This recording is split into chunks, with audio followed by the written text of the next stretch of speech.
danseuses, j'espère que vous vous portez bien. Donc je suis super heureuse de vous retrouver dans cette nouvelle vidéo aujourd'hui. Donc cette vidéo, je tiens à le préciser, est plutôt destinée aux danseurs et danseuses débutants. Donc soit les personnes qui vont débuter la danse, qui vont prendre des cours ou pas d'ailleurs, ou des personnes qui souhaitent devenir autodidactes. Ou alors à des personnes qui ont déjà commencé la danse, qui prennent des cours et qui ont peut-être besoin d'autres explications, d'explications plus approfondies ou peut-être d'un soutien. D'ailleurs, je vous le rappelle, vous pouvez me contacter si vous avez des questions ou besoin d'un soutien ou de quelque chose, une question sur un pas ou... Voilà, si vous avez besoin de quelque chose, n'hésitez pas à me contacter à l'adresse email suivante dancewithmecontact@gmail.com. Et donc voilà, donc je souhaitais juste dire que cette vidéo est plutôt destinée à ce genre de public et que les danseurs et danseuses qui ont un minimum d'expérience, vous risquez de vous ennuyer durant cette vidéo. Donc zappez à une autre vidéo, je pense que ce sera mieux pour vous. Donc aujourd'hui, pourquoi cette vidéo est plutôt adressée aux débutants? Tout simplement parce que l'on va parler des bases de la danse classique. Donc quand je dis des bases, je peux parler des positions de bras, des positions de pieds, des positions de la tête en fonction du mouvement qu'on va faire. Et puis de quelques pas de base comme le dégagé, le plié, le relevé, etc. Je vais vous en mettre à peu près 5-6 peut-être.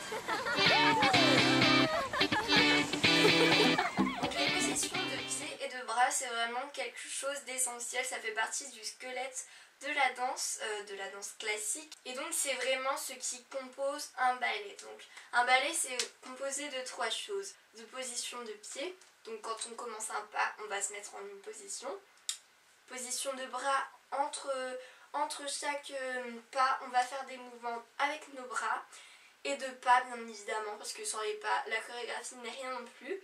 Donc vraiment ça va être quelque chose d'essentiel qu'il va falloir apprendre vraiment par cœur, et donc ne vous inquiétez pas, à force, surtout si vous avez un prof de danse, ça va vraiment vite rentrer dans votre tête le nom des positions et à quoi ça correspond. Donc, on va tout de suite commencer par les positions des pieds. Donc on commence avec la première position.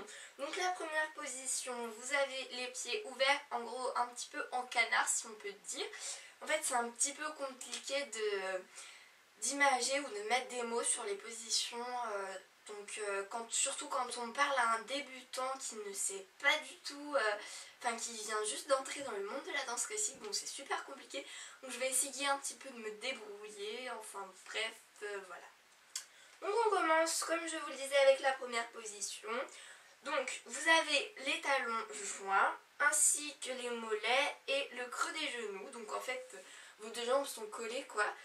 Et donc vous ouvrez au lieu de coller, donc vous pouvez commencer par coller vos jambes et ensuite vous allez ouvrir vos deux pieds comme ceci. Donc le but c'est vraiment d'ouvrir un maximum ses pieds, mais pas de non plus commencer à aller en arrière, là vous allez vous faire mal aux genoux.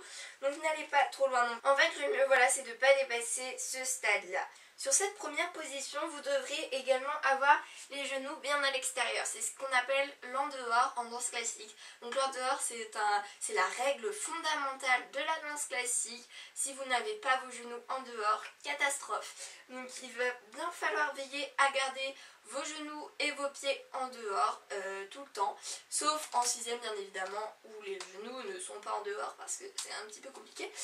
Donc voilà, veillez vraiment bien à avoir vos genoux qui regardent vers l'extérieur. Voilà, c'est une position hyper simple que l'on fait faire aux débutants souvent. Donc c'est une des premières positions que vous allez sûrement utiliser si vous allez prendre des cours. Donc voilà, c'est vraiment la position pour les débutants. Mais on verra ensuite que la 6ème position, c'est the position pour débuter.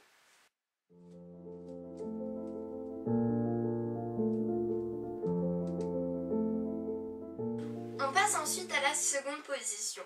Donc la seconde position a à peu près les mêmes propriétés que la première position, sauf que la seule différence c'est que les jambes ne sont pas collées. Donc les talons, le creux des genoux et les mollets ne sont pas collés. Le petit piège avec cette position, il faut trouver un juste milieu. Donc vous n'allez pas mettre votre position comme ça, vous risquez de tomber en avant ou en arrière. J'ai failli me croûter d'ailleurs. Voilà, il faut vraiment trouver un juste équilibre. Pas trop grand, pas non plus trop petit, parce que là c'est plus une seconde position, c'est une première ratée. Mais il faut vraiment trouver un équilibre. Donc pour vous donner un ordre d'idée, entre mes deux pieds, entre mes deux talons plutôt, il y a à peu près la longueur d'un pied, enfin de mon pied à moi, et plus quelques centimètres. Enfin voilà, on fait à peu près, mais à force de faire des secondes positions, vous allez trouver le juste milieu. Ne vous en faites pas. Donc voilà, cette position, je le rappelle, toujours les pieds écartés à l'extérieur et les genoux également.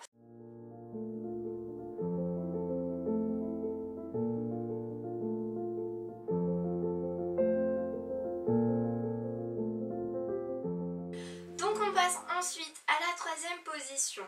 Donc en fait cette position aussi part de la base de la première, donc la première, sauf qu'au lieu de mettre vos deux talons joints, vous allez mettre un pied devant l'autre. Donc ça peut être aussi bien le pied droit que le pied gauche, donc ça dépend, ce sera soit une troisième à droite, soit une troisième à gauche. C'est ce que l'on va appeler une troisième à droite ou une troisième à gauche. Donc ça dépend de quel pied vous voulez commencer votre enchaînement de pas. Donc vous veillez bien toujours à avoir les genoux à l'extérieur. Ensuite les pieds doivent être bien collés. Votre pied qui est devant doit être à la moitié du pied de derrière. Donc je m'explique. Hop, là vous voyez, je suis à la moitié du pied et je ne suis pas complètement devant. Ça on le verra, c'est une cinquième. Donc cette position est assez compliquée. Donc, pour vous dire, on commence à la pratiquer après avoir bien maîtrisé la première. Il y a toujours les genoux à l'extérieur, les pieds à l'extérieur, donc toujours en dehors.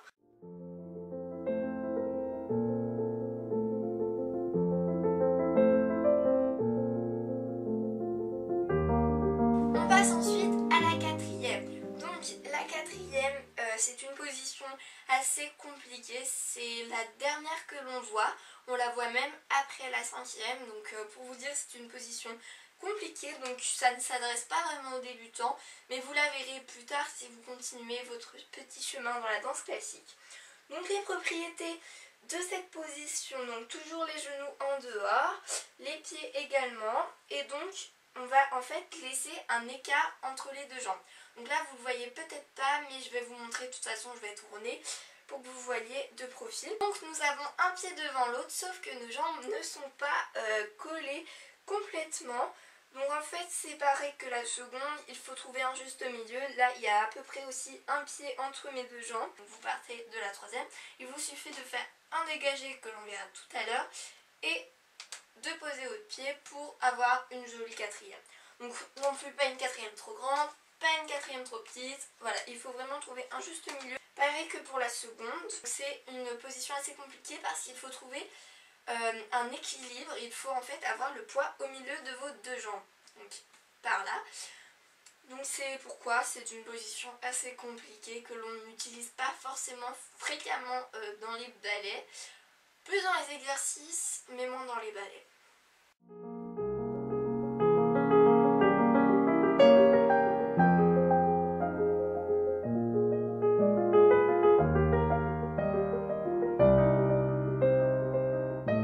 On passe ensuite à la cinquième. Donc la cinquième, c'est vraiment la position que vous utiliserez quand vous serez vraiment à l'aise avec toutes les autres positions. Donc c'est une position assez difficile vu que le principe c'est de coller ces deux pieds l'un derrière l'autre, donc c'est super compliqué de trouver un équilibre à cette position. Donc moi mes pieds ne sont pas encore collés, mais ça s'acquiert avec le temps. J'ai beaucoup progressé d'ailleurs depuis que je fais des cinquièmes. Donc on doit pouvoir voir une croix dans vos jambes, vous voyez, on voit une croix. Donc toujours les genoux à l'extérieur, les pieds également. Et donc voilà, donc la difficulté, comme je vous l'ai dit, c'est de garder l'équilibre avec nos deux pieds collés.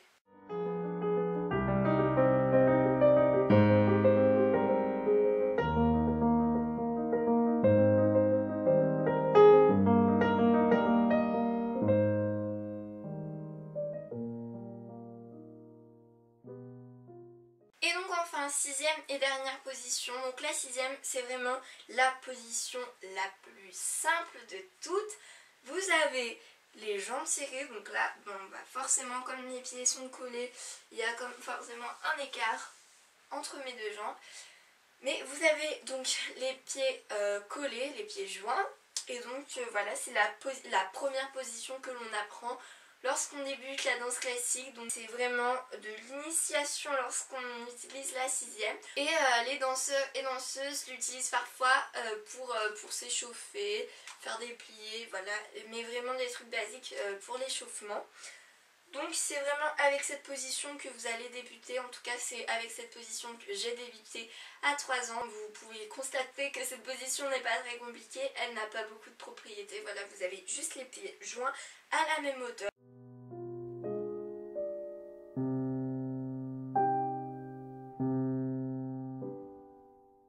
Maintenant que l'on a vu les positions de pied, nous allons passer aux positions. Donc les bras dans une chorégraphie, c'est super important parce que ça va vraiment donner de la légèreté, ça va donner en fait un petit peu un sens à la chorégraphie, ça va vraiment donner de la grâce en fait, accorder les mouvements entre eux et accompagner en fait la chorégraphie. Donc la première position que nous allons voir n'est pas une position en elle, en fait c'est une préparation, elle se nomme la préparation. Donc vous avez les bras comme ça qui forment un rond, donc vos bras sont très près du bas du ventre, du bassin. Donc on l'utilise avant les exercices ou les ballets ou avant de commencer une représentation. La première position est assez similaire à la préparatoire. C'est en fait la même en fait, sauf que au lieu que vos mains soient très basses, vos mains vont monter un petit peu plus haut à la hauteur, vous voyez, de votre nombril.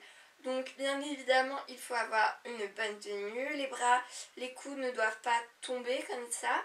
Donc vos bras doivent avoir une bonne tenue. Attention tout de même à ne pas lever trop votre position comme ça. Donc vraiment si vous voyez que vos mains sont à la hauteur de vos épaules, c'est beaucoup trop haut. Donc voilà, donc un petit peu les mêmes propriétés que la préparatoire. Vous formez vraiment un gros ballon, comme si vous teniez un gros ballon dans vos mains. Et donc bien sûr toujours les pouces rentrés dans les mains, donc vous formez une main gracieuse et détendue. Et voilà, vous avez votre première position. La seconde position est un peu comme quelque chose que l'on offre. Donc vous voyez, c'est pareil, c'est le même principe. Il faut toujours garder un petit peu une courbure comme ça. Donc attention à ne pas mettre vos bras plus haut que vos épaules. Il faut vraiment que ça fasse, que ça descende comme ça. Il ne faut pas que vos bras soient à la même hauteur que vos épaules. Donc pareil, vous faites comme si vous teniez un gros ballon dans vos mains, mais cette fois le ballon il est gros, hein. Donc bien sûr pas plus haut que les épaules. Voilà, donc attention à ne pas laisser tomber les coudes comme ça, ni à les mettre comme ça. Voilà, il faut vraiment trouver pareil un juste milieu, il faut doser. Ensuite, la troisième position est celle-ci, donc là c'est une troisième position à droite. On peut très bien la faire aussi à gauche. Bon, là je vais vous la montrer à droite. Donc souvent elle est accompagnée de la tête comme ceci. Donc toujours le bras droit ou le bras gauche si le bras gauche est en l'air, arqué comme ça. Donc ça doit former vraiment un arc, pas tout droit comme ça, hein. Et donc le bras gauche ici doit être comme lors de la seconde position. Il doit être détendu, pas plus haut que les épaules, pas à la même hauteur, un tout petit peu plus bas. Il faut faire attention aussi à ce que les coudes ne tombent pas. Donc voilà, vous avez votre troisième position à droite ou bien à gauche. On passe tout de suite à la quatrième position. Donc la quatrième position, c'est un petit peu un mélange entre la première position, donc je le rappelle c'est celle-ci, et entre la cinquième position. Donc entre la première et la cinquième, ça donne en fait ça. Donc là je fais une quatrième position à droite, donc forcément j'ai le bras droit qui est en première position et donc mon bras gauche est en cinquième position. Et donc ça donne la quatrième position. Donc toujours, on peut remarquer toujours l'archure, je sais pas si ça se dit, hein, l'archure peut-être. Enfin bref. Et donc voilà, donc c'est une position que l'on utilise rarement. Moi je ne l'utilise pas beaucoup, pas très souvent. Toujours on fait bien attention à se tenir bien droit, à ce que le bras droit ne monte pas trop haut, ni ne descende pas trop bas, parce que le bras droit n'est pas en position préparatoire, mais bien en première position. Donc à la hauteur du nombril.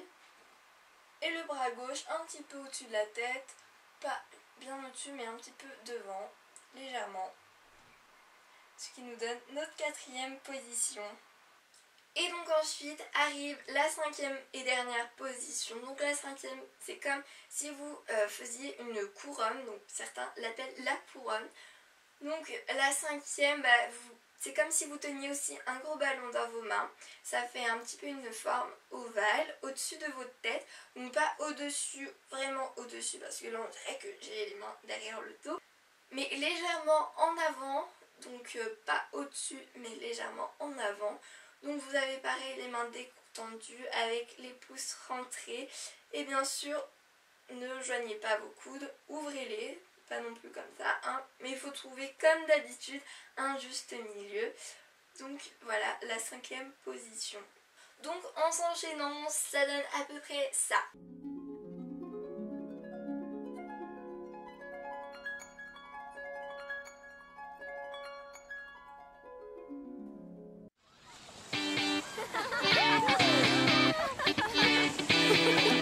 Maintenant que nous avons vu les positions de bras, on passe aux directions de la tête. Donc comme je vous le disais, on va parler maintenant du port de tête. Donc le port de tête, c'est quelque chose de super important, un peu comme les bras quoi. Donc en fait ça va vraiment accompagner le pas que je suis en train de faire.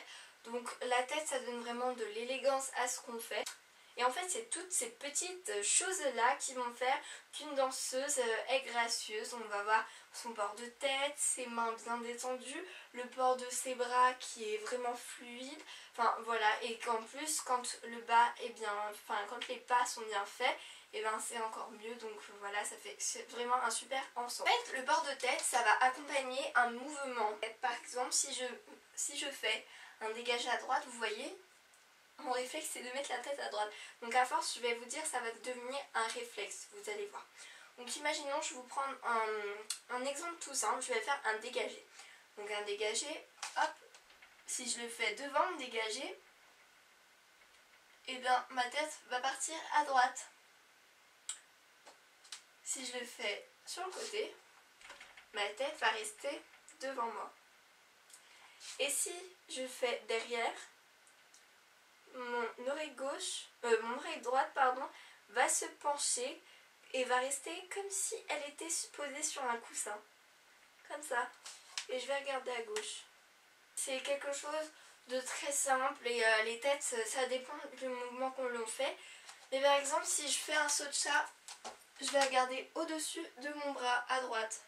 Si je le fais à gauche, je vais regarder au-dessus de mon bras à gauche. Donc pareil, si je fais à gauche, hop, devant, je regarde à gauche. Sur le côté, je regarde devant. Derrière, hop, je regarde à droite. Donc c'était juste pour vous initier un petit peu au port de tête. Je ne vais pas rentrer plus dans les détails parce que pour l'instant, ça ne vous servira pas à grand chose. Mais vous verrez ça plus tard, je pense, avec votre professeur. Et donc maintenant que l'on a vu les positions de pied, les positions de bras et le port de tête, on va tout de suite passer à quelques pas de base, quelques pas un petit peu essentiels dans la danse classique, les premiers pas que vous allez apprendre. Donc le premier pas de base que l'on va voir ensemble se nomme le dégagé.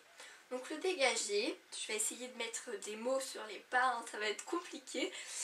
Donc là je pars en 5e, bon je vais partir en première pour vous. Donc en fait vous allez venir pointer votre pied en avant comme ceci. Donc voilà, vous voyez en fait le dégagé il part d'une première ou d'une 5e ou même d'une seconde. En fait le dégagé, vous allez venir frotter le sol avec votre pied et vous allez pointer, hop, le bout de votre pied et vous allez revenir à la pointe, le milieu de votre pied et le talon. Donc en fait vous commencez à vous frotter, vous décollez le talon, le milieu et la pointe et vous revenez, vous ramassez d'abord la pointe, le milieu et ensuite le talon. Donc ça c'est vraiment le dégagé qui développe très bien. Donc un développé, voilà, c'est quand on développe le pied comme ça. Donc pour faire votre dégagé correctement, veillez bien à mettre votre talon à l'extérieur et non à l'intérieur comme ça. Vos genoux pareil, toujours à l'extérieur. Et donc même quand vous rentrez, vous pensez que votre talon va en avant comme ça. Donc surtout ne pas plier la jambe comme je viens de le faire. C'était juste pour vous montrer en fait. Ah, donc c'est un pas très simple que vous allez apprendre dès vos débuts. Donc voilà, un dégagé comme ça. Donc, un dégagé peut être devant, il peut aussi se faire sur le côté comme ceci. Ou même derrière. Comme ça. Donc le dégagé est souvent accompagné d'un porte-tête.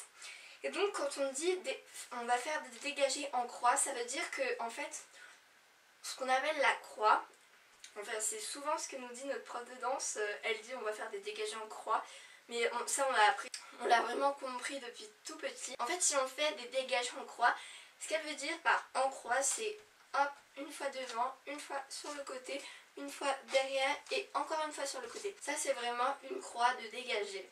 C'est ce qu'on appelle une croix parce qu'une fois devant, une fois sur le côté, une fois derrière, une fois sur le côté, ça fait une croix. Donc voilà, on peut aussi le faire à gauche. Et pensez bien à tendre vos pointes de pied au maximum. Ensuite, nous allons voir le plié. Donc on reste toujours en première. Donc le plié peut se faire en sixième, en première, en troisième, en seconde. On peut vraiment se faire dans toutes les positions. Donc le plié, c'est l'un des deux piliers de la danse classique, l'un des deux pas piliers de la danse classique, vraiment les deux pas piliers, c'est le plié et le relevé. Donc le plié, c'est quand vous allez faire une flexion avec vos jambes. Donc comme vous pouvez le voir, moi je ne plie pas vraiment très loin parce que j'ai un plié court. C'est ce qu'on appelle un plié court, c'est quand là on ne peut pas aller plus loin en fait, parce que on a les tendons, je crois, qui sont courts, un truc comme ça. Donc moi par exemple j'ai un plié court, je ne peux pas aller plus loin que ça. Donc le but est bien évidemment de ne pas lever les talons, de ne pas faire ça, hein. Surtout à ne pas faire. Donc le but c'est vraiment de garder les deux pieds au sol. Donc il existe plusieurs types de pliés. Il y a d'abord les pliés secs, comme ceci, et les pliés moelleux. Donc le plié va beaucoup vous servir dans la danse classique et va autant vous servir tout simplement à vous réceptionner d'un saut, par exemple. Donc je plie pour sauter, je saute, imaginons là que je suis en train de sauter, et je replie à l'arrivée pour pas me faire mal, parce que si vous sautez et que vous arrivez comme ça sans plier, c'est catastrophique, vous allez vite vous faire mal. Donc le plié va vous servir aussi à faire des relevés. Imaginons je plie avant mon relevé et je replie à la fin de mon relevé. Donc comme vous avez pu le voir, le plié c'est vraiment quelque chose de fondamental. On le fait avant un pas, après un pas, enfin voilà, ça vous permet vraiment de ne pas vous faire mal. Donc maintenant nous allons voir le relevé. Donc je vous en ai déjà parlé juste avant. Donc le relevé cela consiste à monter sur ses orteils comme ceci. Donc ça c'est un relevé. Donc le relevé va vous servir par exemple à vous échauffer si vous en faites une série. Moi c'est ce que je fais une série de relevés en sixième ou en première, sur demi-pointe et sur pointe. J'en fais 20 à peu près par jour et vous voyez ça muscle beaucoup les chevilles, les relevés. Donc voilà, donc le relevé, attention à ne pas partir comme ça en arrière. Il faut vraiment que vous sentiez que votre poids du corps est vraiment sur tous vos orteils. Donc comme d'habitude, les genoux à l'extérieur. Et hop, vous redescendez. Donc un relevé, il peut redescendre en plié. Ou alors il peut plier avant de relever. Voilà, c'est deux choses qui se complètent vraiment, comme vous l'aurez compris. Donc ensuite nous allons voir un autre pas de base, enfin un pas qu'on apprend vraiment quand on est tout petit, donc au début c'est vraiment mignon de voir les petites qui font des sauts de chat. Donc en fait un saut de chat ça consiste à faire un petit saut avec les jambes vraiment qui vont hop aller l'une après l'autre. Je vous montre ça tout de suite.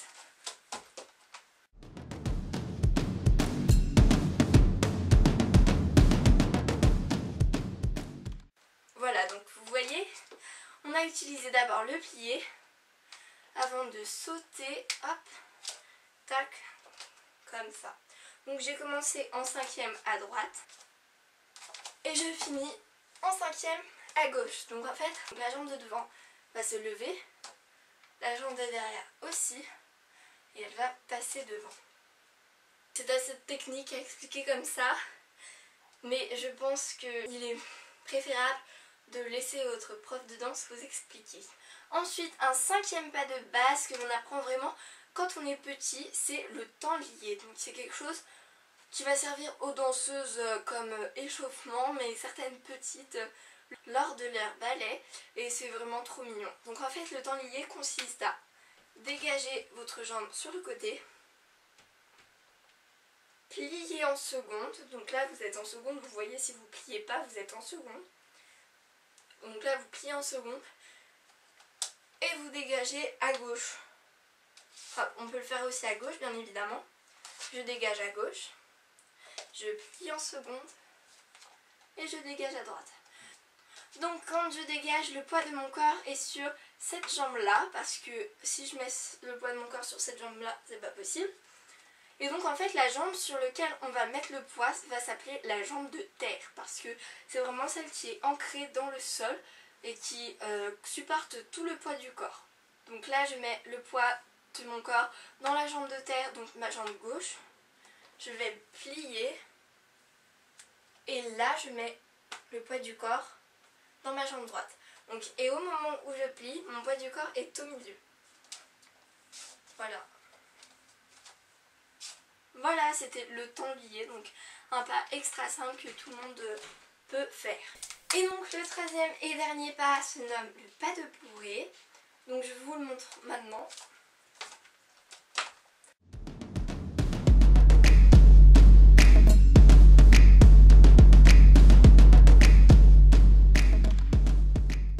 Donc le pas de bourrée se passe en 3 temps, donc c'est un pas qui est littéralement facile, même si c'est un petit peu complexe pour des gens qui viennent tout juste de commencer la danse classique. Donc là, sur cette jambe, vous pliez, sur celle-là, vous coupez, hop, vous montez en relevé, tac, tac, hop. Donc c'est simple, vous pliez, vous coupez, relevez en seconde, relevez en seconde, relevez en 5e à gauche et plier. C'est un pas très très simple. Donc voilà, c'était le dernier pas de la série des quelques pas essentiels, enfin de base de la danse classique.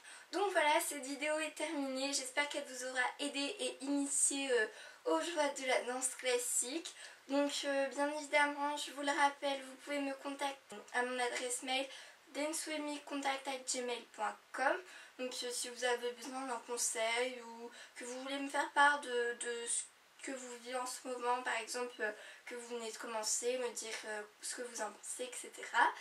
Et donc je viens d'ouvrir un blog donc qui sera bientôt inauguré dans une vidéo. Donc je vous donnerai l'adresse plus tard pour que vous puissiez le visiter.